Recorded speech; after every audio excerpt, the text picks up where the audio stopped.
Thanks so much for joining me for the October Test of the Month Club. I'm Nick Ellinger, Moore's Chief Brand Officer. As ever, shout out any questions that you have in the Q&A or in the chat, and we'll try to go through. One question that we had last time that I wanted to address, although it's not a fully satisfying answer, is we had questions about informed delivery. I've not been able to find great tests. Those practitioners I've talked to talk about how it's challenging to do a test because you could split a file down the middle, but you wouldn't know what % of your A and your B would have informed delivery on them. You could have a test where there's a holdout group for that, because the match percentage is low. You'd be limiting the effect that you had even before you started, so to speak. You know, if informed delivery is 12% of your overall file, you'd only be matching 6% of your overall file, and you'd be trying to see an effect size from just those folks. So very difficult to get results. In terms of anecdote, we have had some clients say they've gotten large donations through their informed delivery landing pages. One thing that folks stressed over and over to me was to have a special landing page for your informed delivery materials, to say, to track direct results. And people swear by it in terms of lifting results, but there's not that point-to-point definition here. And then we have a practitioner that said that they used it for informed delivery for a large metro food bank. And they made less than $1,000 over 4 acquisition mailings that made over $500,000 total in the mail. Now, that doesn't account for informed delivery could have prompted additional mail and online gifts, and that's the challenge that's difficult to test. So doesn't seem like there's any harm to it, certainly, but there's not any great groundbreaking study that would show us to go there. So I hope that at least partly answers the question to say more definitively that we don't know. And then I had 2 tests to talk about today. One about how corporate sponsorships impact individual giving. So let's go there. So looking at talking about corporate sponsorships, you could see any sort of effect. I went into the study kind of blank slate to say, you know, this is something that could be positive. Having these corporations on your communications could be a validator for some organizations. Could it give you a built-in audience? It could be negative. People see large names on a communication. We've seen it especially with government funding, that there's some sort of crowding out effect, that people don't see as much need if corporations are making the gifts. And then it could be varied. It could be that it acts as a validator for smaller organizations, but for those who already have a brand name, there's not an impact. So I went in that just not knowing. I kind of thought it might be varied, honestly. So looking at the organizations, they looked at St. Vincent de Paul, and they looked at the Australian Red Cross. This would be a good point to mention that this study was done in Australia. They didn't ask Canadians about what they thought about the Australian Red Cross. And the reason they picked these 2 organizations is these were about equal in their standings of liking from the general Australian public, but Australian Red Cross was far better known. And so you can kind of control for what organization you're going to be talking about, equal in liking, but different in terms of people's professed knowledge for the organization. So they took an online sample, 59% claimed they're donors. We always know that there's the social desirability bias, and more people will say they're donors that are actually donors, but 59% is probably pretty close to what an online Australian panel would look like. Probably a little high, that's that bias. So they took a fictitious nonprofit email newsletter, either for St. Vincent or for Australian Red Cross. They varied that organization, and then they put in at the bottom of the email the number of organizational sponsors using the logos. They didn't mention it at all, or they showed 3 logos, or they showed 5 logos. And they asked those people, what's your willingness to support this organization, your willingness to donate specifically, and then the amount of the donation. And people could give out of what they were getting to take the study. So some real life consequences there. So the results were that sponsorship engagement was positively related to giving likelihood. The more logos that you had, now this is from 0 to 5, we're not the bottom of the newsletter didn't look like a NASCAR with 22 different logos on there. But as the number of logos went up, giving likelihood went up and giving amount went up. And the researchers went in and looked at it, and they said that the mechanism for this, the thing that was correlated with both sponsorship and engagement that likely caused the increase in giving likelihood, was the perceived impact of donation. People said that if they saw the newsletter with the sponsorship at the bottom, they felt it was more likely that their gift would have an impact. And that led them to be more likely to give and to give more. So an interesting mechanism there. This probably can be grouped under the idea of it is an external validator. You're saying, this is a good organization. These other organizations that of the 5 logos, one was Target, one was Qantas Airlines. There were 3 others that I had not heard of, not being an Australian myself, as you can tell from my flat Midwestern vowels. But fairly prominent and generally about the same level of positive affect in Australia for those organizations. So those organizations being on there helped validate that organization and said there's an increased impact. And there wasn't any cross-cutting impacts from familiarity. It wasn't that St.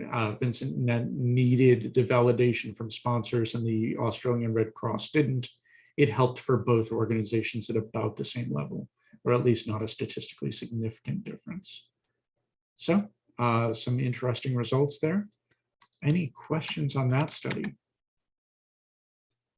While we're seeing if we get any questions in the chat or in the Q&A, let me set up this next section. You've heard me talk a little bit about overhead in these slide presentations before. It's a bit of a, oh goodness, it's my Moriarty, or if I'm Moriarty, it's my Holmes. It's my white whale.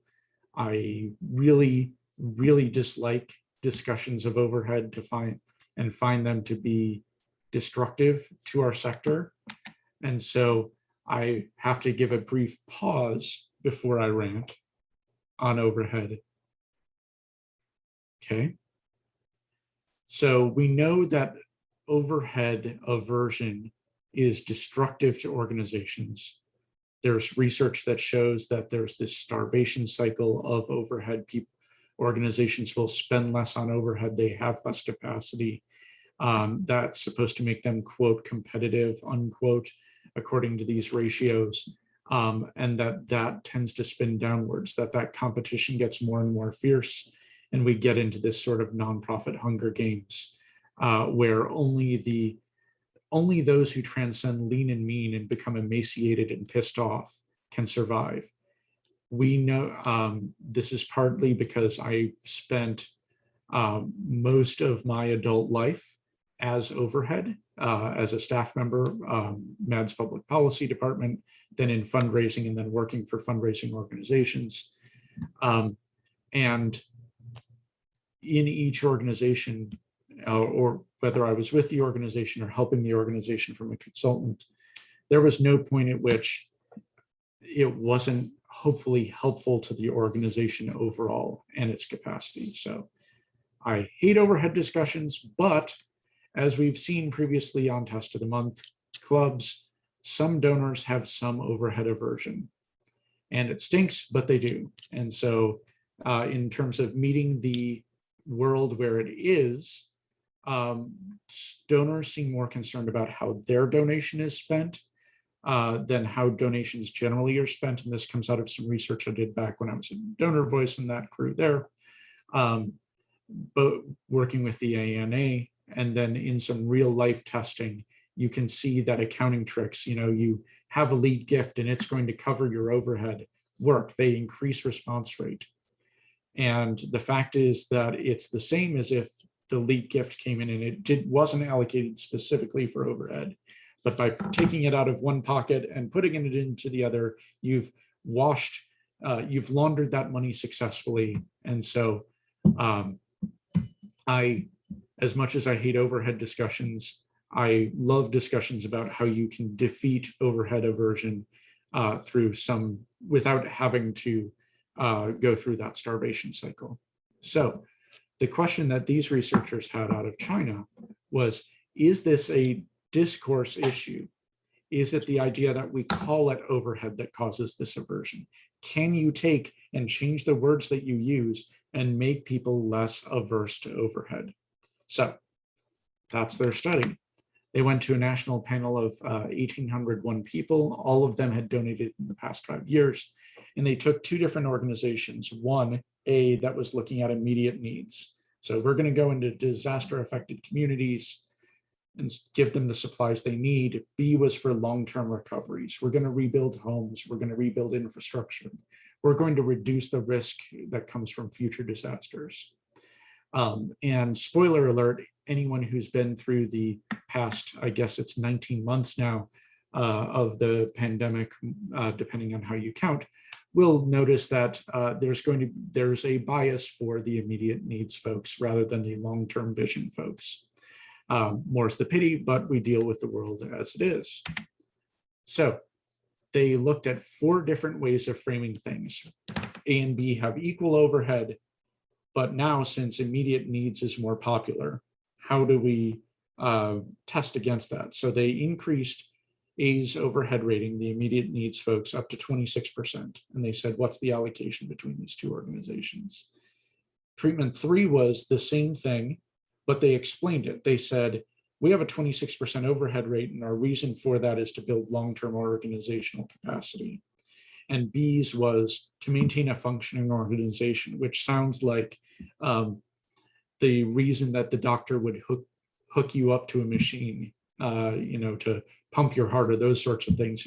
We're just trying to maintain things here. We're not trying to build, we're just doing what we do. So honestly, the explanations was probably as good as you can get of the difference in investment in overhead and lack of investment in overhead. And then treatment 4 was, they did the same thing. They said we have a 26% overhead rate to build long-term organizational capacity, but they took out the word overhead. They just said, we spend 26% of our budget to build long-term organizational capacity. So can we remove some of the sting of overhead? Now, I'm going to stress that this next graph I stole directly from the study. There are some numbers that are illegible, so I'll talk through it, but ignore what's up here in the gray on gray mix, because it's the exact opposite of what's in A. So if you told people both of these organizations have 5% overhead, 72% choose organization A, immediate needs, 28% choose organization B. If you tell them that organizations A is 26%, then 39% will give to A, so a significant drop down. If you explain what overhead is, you can get A back up to 48%. And if you take out the word overhead, you can get it up to 55%. So not the same amount that people were talking about when they were even amounts of overhead, 72% versus 55%, but you can reduce a lot of that stigma of overhead. So here it is with, you can see in B, the percent of people in the study who chose B because of lower overhead. And so you can get that number from 45% down to 24%. By not mentioning that it's overhead and by giving an explanation as to what it is. So they asked people as part of the study, what is overhead? 28% gave salary examples, 24% gave non-salary examples. The rest, 48%, when there was framing of overhead, had no idea what overhead was. And it turned out that those people punish nonprofit A the least. They don't know what overhead is, and moreover, they don't care. as nearly as much. You know, oh, you want to spend 26% on these sorts of things, fine, whatever. I don't know what that means anyway. And so it's a rare example in our work, but it's the educated folks, it's the people who know what they're talking about in terms of overhead that we need to worry about. And what we need to worry about most are, you know how I said I spent most of my career as overhead? Don't do that, because people who think of salary when they think of overhead are far more likely to punish an organization for that. I believe they dropped from 72% support down to almost 20% support when you just said, hey, we have 26% overhead. I think of salaries when I think of that. Non-salary examples were a little bit better in terms of their support. Some other interesting bits from the study, people who had given in the last year and college educated donors were more likely to opt for long-term impact. So people who are involved in the charitable sector and people who are more educated aren't as focused on, I need to meet this immediate need, but rather I need to solve this underlying problem. So there's an education component that can come in there. Religious donors were significantly more likely to choose option A, opting for that short-term impact. That I don't know what it says, but it was statistically significant, so I did want to put it in there. So questions about sponsorships or overhead, or hey, are there other things you would like covered in these presentations? So while we're waiting on folks in the chat or in the Q&A, wanted to give a shout out. We would love to have folks from either agencies or nonprofits presenting test results that they're able to present. We want the best practices that come in here, things that people can replicate. Or if you have topics that have come up for your organizations that you're like, I don't know if anyone's ever tested that. And I don't really have time in this pressure heated environment to find out. Please let us know. There may have already been a test on it that we can help you cover, or we can maybe be able to find one that's able to provide some illumination for you. So if you do have questions about any of these, feel free to reach out. My name is Nick Ellinger, not Shannon McCracken as it says on the video, but name's Nick Ellinger. I can be reached at Ellinger, that's N-E-L-L-I-N-G-E-R, at More DM Group, that's MOOREDMGROUP.com. And we have a question about hearing some Lightbox pop-up test results pertaining to fundraising sometime. Okay, I would love to do that because unlike informed delivery, I know these tests exist. So I will be able to provide hopefully some more illuminating content on this. And I would also open this up to the group if there are folks out there who have tests about Lightbox pop-up test results, Lightbox, shadowboxing, all of those names that we use to try to deny that we're using pop-ups, since that's a dirty word from the earlier days of the internet. But yes, we would love to cover some Lightbox results here. Okay. Anything else for the good of the order? Hearing none. Again, I'm at Ellinger at moredmgroup.com. Feel free to reach out with any emails. I have a test. I'd like to see a test. I have a question. All of those sorts of things. Happy to help. And thank you so much for your time today.